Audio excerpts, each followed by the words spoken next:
barabara ya Ikunguigazi pamoja na barabara kuu, kama kuna uwezekano kuboresha ile ipite lami kusudi turahisishe usafirishaji wa mizigo na kuingia na tuingize wawekezaji wengi. Asante.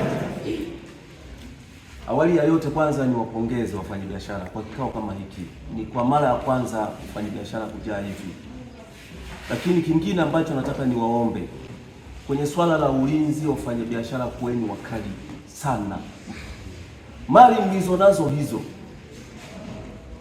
Mungu kawajalia na mnafanya biashara, kuweni wakali sana kuhakikisha ulinzi unasimama.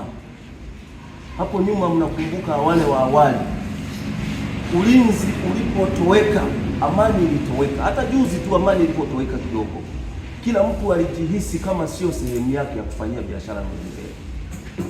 Kwa mimi ni waombe sana kwenye swala la ulinzi, msimpatie mtu nafasi anayesababisha ulinzi kulegea.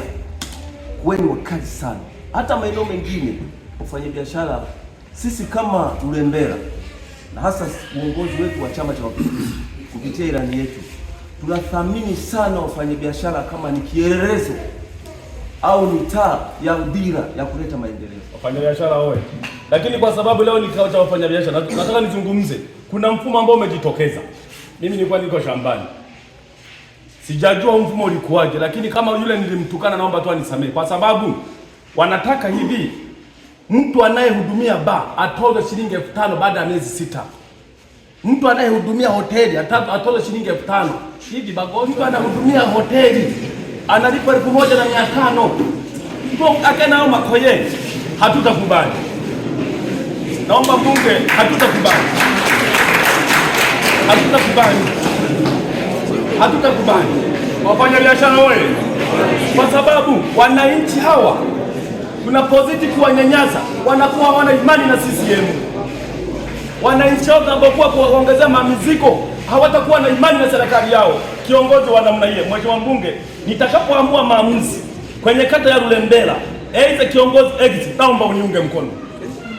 Mimi nasali kabisa, hatutaki kuona mtalaniwa. Siku ya kwenda mbinguni tutajibu makosa hayo. Mtendaji hili sitaki kwenye kata, kwenye kijiji hiki sitaki.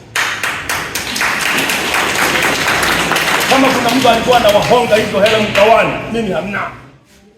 Ninao mambo mawili ya kuzungumza na wafanyabiashara hawa. Kwanza niwapongeze sana kwa mwitikio wenu. Kwa kweli mmeupiga mwingi sana, jipigeni makofi. Lakini na mimi kama mheshimiwa mbunge, ni mfanyabiashara ambao najua changamoto za biashara, najua mambo mengi sana yanayohusiana na biashara. Mimi ninao mchango kidogo ambao naweza nikawasihi kama wafanyabiashara wenzangu, kama ndugu zangu, kama wananchi wangu wa jimbo hili la Mbogwe, kwa sababu tunachokitamani ni kutoka hapa tulipo kwenda sehemu nyingine. Lakini kama msemo wa Mheshimiwa Daktari Samia Suluhu Hassan aliyowahi kusema wakati wa uzinduzi wa bunge letu la 13 kwamba anatamani wananchi wa Tanzania wote kwenye miaka yake 5 awaache wakiwa na tabasamu. Kwa hiyo na mimi natamani sana tabasamu hili lije kwa wafanyabiashara wa Lulembela. Ndugu yangu Mahamudu, wewe nakujua ni mtu naye zurura sana.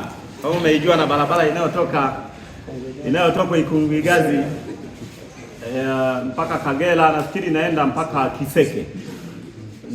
Na barabara hii nafikiri kama sikosei ni kilomita 17 Kiseke.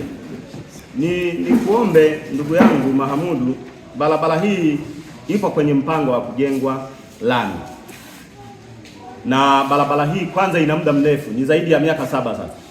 Imeshaingizwa kwenye mpango wa ujenzi wa lami, na mimi nimekuwa nikiongea sana na mheshimiwa diwani kaka yangu Kapolu, akinihimiza sana niweze kufuatilia barabara hii ili iweze kujengwa. Na kwa sababu barabara zote za wilaya ya Mbogwe zenye makutano ya kata zote 17 zinaenda kujengwa kwenye kiwango cha lami.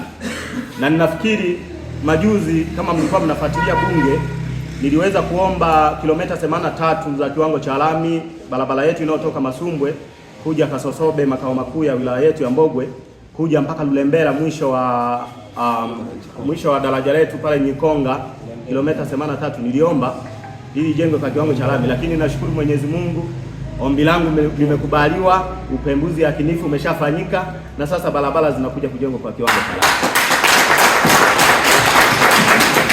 Nimesahau amelielezea mwenyekiti wetu wa Chama cha Mapinduzi linaohusiana na taa, na hili ni kushukuru sana kwa sababu ni 90% umekuwa ukiligusia.